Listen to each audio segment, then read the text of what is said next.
Hi, I'm Peter J. Ray. Welcome. Thanks for watching. Today's topic is Resalest Remarkable Books number 7. And the first book today is Anne of the Island by Lucy Maud Montgomery, published in 1915. This is the third in the Anne of Green Gables books, and it's about her life as she's a young adult here. One interesting thing is in Japan, Anne of Green Gables books are extremely popular.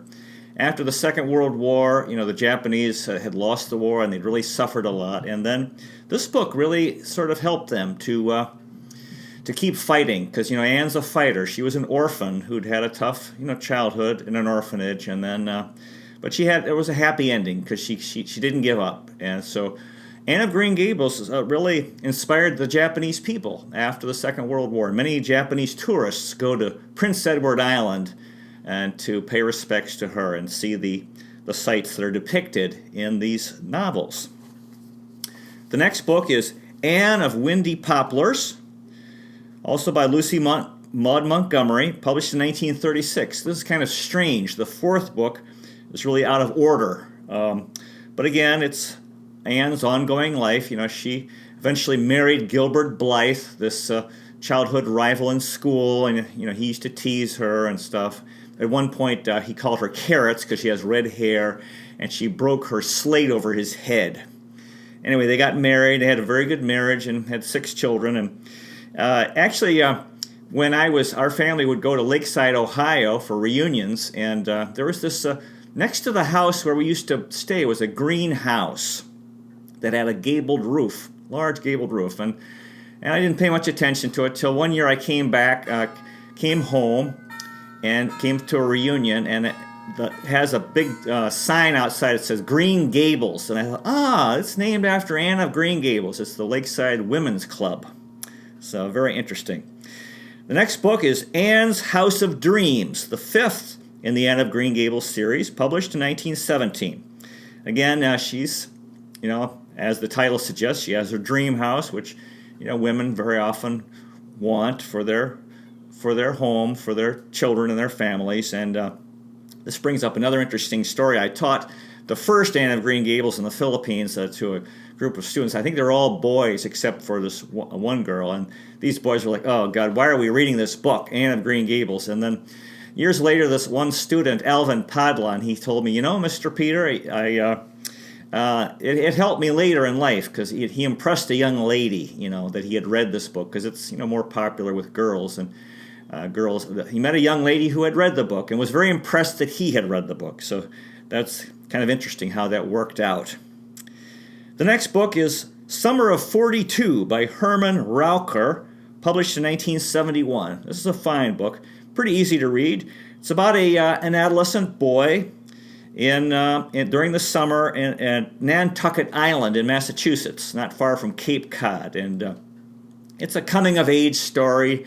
The boy, I think, falls in love with an older woman, and it's set during the Second World War. The men are going off to war and fighting in Europe and the Pacific, and then this boy, of course, he's too young. He can't.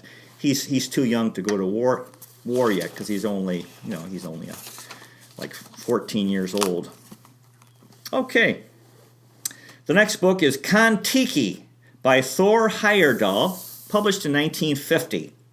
And this is an interesting book. It's about 6 Norwegians who made a raft and traveled in the Pacific Ocean from Peru to Tahiti in the South Pacific. And the idea of this author was to, in his belief, was to prove that Polynesia, the people of Polynesia, were populated by people from South America. That this could be possible. It's kind of a long distance from South America to the Polynesian islands, but he was trying to prove that it could be true, and this is what he believed and was trying to prove. And it became a famous movie, and I think the boat was made out of straw. And back in my childhood, this was, I think, when it came out on television, this was a big deal, and people were talking about it. It was an exciting story. The next book is Swiss Family Robinson by Johann David Wyss, published in 1813. So it's about 200 years old. And it's a story of it's a novel about a family from Switzerland who somehow end up shipwrecked on a desert island, tropical island. I'm not imagining the Pacific Ocean. But anyway, and how they cope. They're very hardworking people. You know, Switzerland is a cold, mountainous country, and it's very hard. It's been hard to make a living there because it's so mountainous and not much land to farm. Typically, mountain people are very hardworking because it's hard to grow food in a mountainous area. So this family is very hardworking, and they have to be ingenious. And they build a house, and they don't have many supplies, but so they have to use the materials available to them on this island, and they're able to do very well because they're hardworking and ingenious, and they make the best of the situation, and they also enjoy it's a tropical paradise, so they enjoy it as well. The next book is Boy or Girl by Elizabeth Whelan, published in 1977. Now, this is a book for couples who want to have a child, and they have a preference for a boy or a girl. And so, according to this book, if you want to have a girl, then the couple should have sex the day before ovulation, or on the ovulation day, whenever that is. 14 days before the start of the woman's period, or when she has a rapid temperature increase. So anyway, if you read this book, if you're trying to have if you've had 3 boys, you want a girl, or vice versa, or this supposedly, and it sounds legitimate, this can help couples to have a boy or a girl, as the title suggests. Okay, the next book is Rebecca of Sunnybrook Farm by Kate Douglas Wiggin, published in 1903. Yeah, it's interesting how in the old days they would have these. You have Anne of Green Gables, now Rebecca of Sunnybrook Farm. I think there's I don't know if there's a Sunnybrook Farm bread or something like that, but this is a similar, kind of like Anne of Green Gables, the same era, the early 20th century, a simple life, a rural life, and it's a period piece. Very, very wholesome, very positive, and very, very pleasant book. Okay, the next book is Peter Lawford, The Man Who Kept the Secrets by James Spada, published in 1991. This is a sad story. Peter Lawford married into the Kennedy family. You had the Kennedys they've had like 8 children. John F. Kennedy, of course, became president, and then Robert Kennedy ran for president and was shot and killed. But they were both, John had been killed earlier. And then Ted was a senator, and he ran for president in 1980. And then there was an earlier brother, Joe, who had died in the Second World War. But there were also sisters who aren't very well known. And this fellow, Peter Lawford, married Patricia Kennedy, the sister of John F. Kennedy and Robert and Ted and so forth. And this is about his life. It was a very tragic life because he really, well, I guess he did have a tough childhood, but he got into acting. He was a famous movie star, married into the Kennedy family, and but he was his life fell apart. He had a severe alcoholism and drug addiction. He was married 4 times and died relatively young. And he was not a good father to his children. He couldn't get his act together, and it was really drugs and alcohol that ruined him. He was part of the Rat Pack with Frank Sinatra and Sammy Davis Jr. and those guys back in the 50s. So it's an interesting book, and it's kind of sad because it's very sad because he had it all. He had fame and very handsome fellow, Peter Lawford. The next book is Don't Stop the Carnival by Herman Wouk, published in 1965. This is a very interesting book about the Caribbean and Americans and Canadians coming to the Caribbean on vacation, and then the interaction between them and the local people. Very different cultures, and of course the Americans would have money and they'd be on vacation, and they'd be kind of hard-driving people, go, go, go, and ambitious and persevering and so forth. And then the laid-back Caribbean culture, the Jamaicans. I think this is in Jamaica, where they're, it's hot and so forth. It's poor countries. They don't have much money, and it's very hot, and so they're like, yeah, man, stuff like that. So it's interesting, the interactions between these two cultures, and that's what this book's all about. The next book is The Story Girl by Lucy Maud Montgomery, published in 1911. Now, this is the same author of Anne of Green Gables, but this is a different character. It's just a standalone novel. And again, it's very similar. It's set in Prince Edward Island, Canada, and the rural area, very agricultural, simpler time. And it's very uplifting. These books are positive, and they have moral lessons, which I think are helpful to us in living our lives. So it's a very wonderful book. The next book is Kane and Abel by Jeffrey Archer, published in 1979.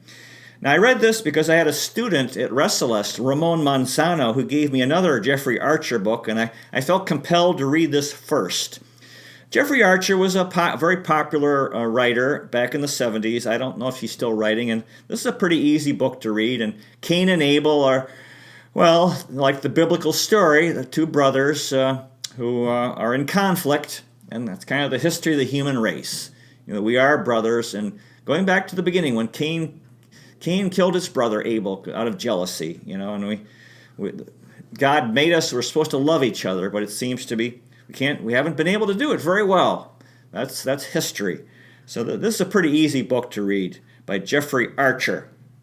The next book is Joe's Boys by Louisa May Alcott, published in 1886. This is the sequel. This is the third in the trilogy of the Little Women trilogy that Louisa May Alcott wrote, and it's a sequel to the second book. It has Joe and Professor Bear, and remember in Little Men, Joe and her husband had a school for boys, and now this is about the boys as they were in college. They were young men, and even though they had left the school where Joe was, she still was kept in touch with them, and was wishing them well, and they had the challenges of young adulthood and being in college and relationships and deciding on a career and studying in college and so forth. And it's very touching how, Joe was still important to them. She was a very important person, and she was still interested in them and very supportive and encouraging of them. That's how I feel about former Resalest students. Even though they're gone, we wish them all the best. We wish them well, and we're always rooting for them. Okay, the next book is The Voice of Asia by James A. Michener, published in 1951. And this is a nonfiction book about, at that time, contemporary Asian countries and what was going on, especially in Japan and India. And that era, it was the end of the colonial era. The European colonies were coming to an end. And India had become independent. Japan, of course, had lost the war and was recovering from the Second World War. China had become communist, and that was a big issue at the time. The issue of communism spreading from China into other countries like Korea and Vietnam. And so if you read this book now, it's really out of date, but it's good history. It's good history. It's nonfiction. Okay, the next book is Conspirator's Hierarchy, The Story of the Committee of 300 by John Coleman, published in 1992. This book was lent to me by a Resalest student, Paulo Singh, and who died very tragically. He was a very fine young man. God bless Paulo Singh. And this book is about the idea of the author is that there are 300 families who rule the world, powerful bankers, the international elite. And, a lot of people speculate about this, and it's an ongoing thing about world power, and I really believe it has to do with the banking industry because, money is power. Okay, the next book is In Country by Bobbie Ann Mason, published in 1985. Now, the author, her father had died in the Vietnam War, and this book is all about her trying to come to terms with that And so she, met other Vietnam veterans, tried to learn all she could about the war. And, the Vietnam War still is a very troubling thing in American history. And, they had a recent thing on television special. And it's still perplexing what happened in Vietnam, that what seemed to be something we were trying to do and just didn't work out. And it was very tragic. And obviously for this woman who lost her father, it was very, very painful for her. And so she wrote a whole book about trying to understand the war and what her father went through, and why he died, and if there was if there was a reason. And it's, as I said, this is for millions of people, it's Americans, it's still perplexing. Okay, the next book is Delusions of a Dictator by William C. Rempel, published in 1993. Now this, the dictator in question is Ferdinand Marcos, and the book is about when he decided, he had been elected president and then reelected. I think he was elected in 65, reelected in 1969. And then, and the Philippines had adopted the American system, and he was scheduled to leave office. And there would have been a presidential election in 1973. However, Marcos decided he wanted to keep power, and he declared martial law in 1972. Very tragic, because Ninoy Aquino, who Marcos killed, would have been elected president, and he would have been a wonderful president. It's very sad that what Marcos did. And anyway, this book is all about, his diaries and how he was justifying, his decision to declare martial law and become a dictator in the Philippines. Very, very tragic, and it's still very, very divisive in the Philippines. Many Filipinos believe he did the right thing, that the Philippines needed his dictatorship. Others are very, very much against what he did and his decision. Very interesting book. The next book is It Can't Happen Here by Sinclair Lewis, published in 1935. This is a novel about a potential dictatorship in the United States. And the idea is that, people say, well, we can't, we're a democracy. It can't, people knew back then, about Adolf Hitler was a dictator in Germany, and Mussolini was a dictator in Italy. And then, as the title suggests, Americans were saying it can't happen here. And the point of this book is that it can happen anywhere. If things get bad enough, if the economy really falls apart and people are desperate enough, then they really want a leader to take charge and to help them. Because sometimes democracy ends up turning into a lot of squabbling and political infighting, and things don't get done. So this is all about that. How dictatorships, how they can come about. The next book is The Incredible Voyage by Tristan Jones, published in 1977. This is one of the best books I've ever read, an incredible book. The title is well merited.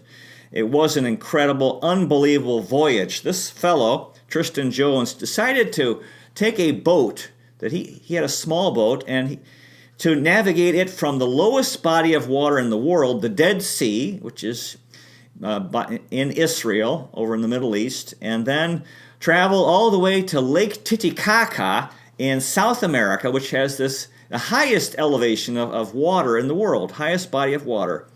So, wow, he really went through a lot. The hardships, he had red tape with governments, many different governments he had to deal with, the logistics. He was a very brave and persevering man. And he got his boat from Peru on the Pacific Ocean to Buenos Aires on the Atlantic Ocean. The first time a boat had made that trip. And of course, it was a small boat, so he had to carry it at times, portages, and he really suffered, from hunger and cold and heat and insects and disease. But his willpower was very, very strong. I was so impressed by that he made the trip. And in the Mato Grosso in Brazil, sounded like New Guinea, very tough tropical conditions, very hot and wet, a lot of rain, a lot of insects and and snakes and very, very tough conditions. But he kept going. And I think the fact that he survived this trip itself is amazing. So this is I very highly recommend this book. The next book is The Terminal Man by Michael Crichton, published in 1972. This was lent to me by a Resalest student, Patricia Gruppe, and it's a simple story. Crichton was a popular writer back then. I'm not sure if he's still writing because that's been a while. It's very entertaining, and the premise of this book is about mind control through brain surgery to cure violent behavior, to try to help criminals. And, it doesn't work out. It really didn't work out. And that's the theory of this novel. Okay, the next book is Class of 44 by Madeline Michener, published in 1973. And this is a wonderful book. It's a sequel to The Summer of 42, although a different author.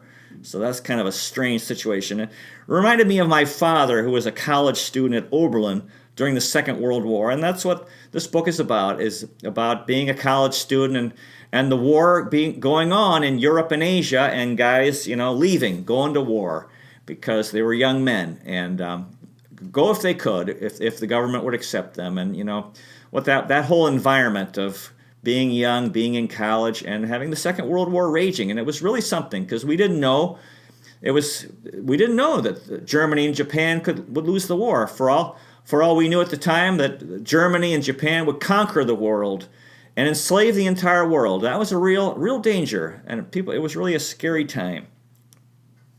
The next book is 8 Men by Richard Wright, published in 1940. These are short stories. Again, Richard Wright's one of my favorite authors. He describes what it was like to be an African American back then, and how tough it was, and the challenges that the people faced, that African Americans faced, economically being limited and what they could do, because they weren't allowed. They really were restricted and were kept in these lower paying jobs. And back in 1940 they couldn't play professional baseball, right? So they had the Negro League. So he's one of my favorite authors. I really highly recommend him. The next book is Memories of the Ford Administration by John Updike, published in 1992. Now, this is my favorite John Updike novel, and the cover is really great because it has a picture of half of a man, and of a real man. One half is James Buchanan, who was elected president in 1856. And then the other half of the picture is Gerald Ford, who was president from 1974 to 76. And the book goes back and forth between the James Buchanan administration and the Gerald Ford administration. Very clever, James Buchanan was the U.S. president right before the Civil War, and when the South seceded from the Union, he said, there's nothing I can do about it. So he didn't do anything, and then he left it to his successor, Abraham Lincoln, to fight the Civil War. And then Gerald Ford, of course, came into office when Richard Nixon resigned, and that was a tough thing. And the end of the Vietnam War and the whole Watergate scandal. So it's interesting how Updike goes back and forth between the 1850s and the 1970s. Very, very clever book. Okay, the next book is The Hunt for Red October by Tom Clancy, published in 1984. And this, I thought this was a Thomas Wolfe book, and that's why, a Tom Wolfe book, which is different from Thomas Wolfe, but a different guy, Tom Clancy, who wrote these thrillers that have a lot of military technology in them, and this is a submarine thriller, so it's technical. And if you're into that type of thing, I kind of struggled with all the technology. And they made a movie with Sean Connery, who played James Bond. It's this thriller. I believe the struggle between the U.S. and the Soviet Union, and their submarine encounters in the Atlantic Ocean and in the Arctic Ocean. Okay, the next book is Touching the Heart, Volume 1 by Peter Michael, published in 1994. Yeah, the author was my friend in the Philippines, this German priest who finally died. He lived to be more than 100, a very good man. And he wrote, this is a book about his experiences in a hospital and visiting people who were sick and trying to comfort them, and stories of a hospital chaplain. Well, we are out of time. Thank you so much for watching. I really appreciate it. God bless you, and I'll see you next time.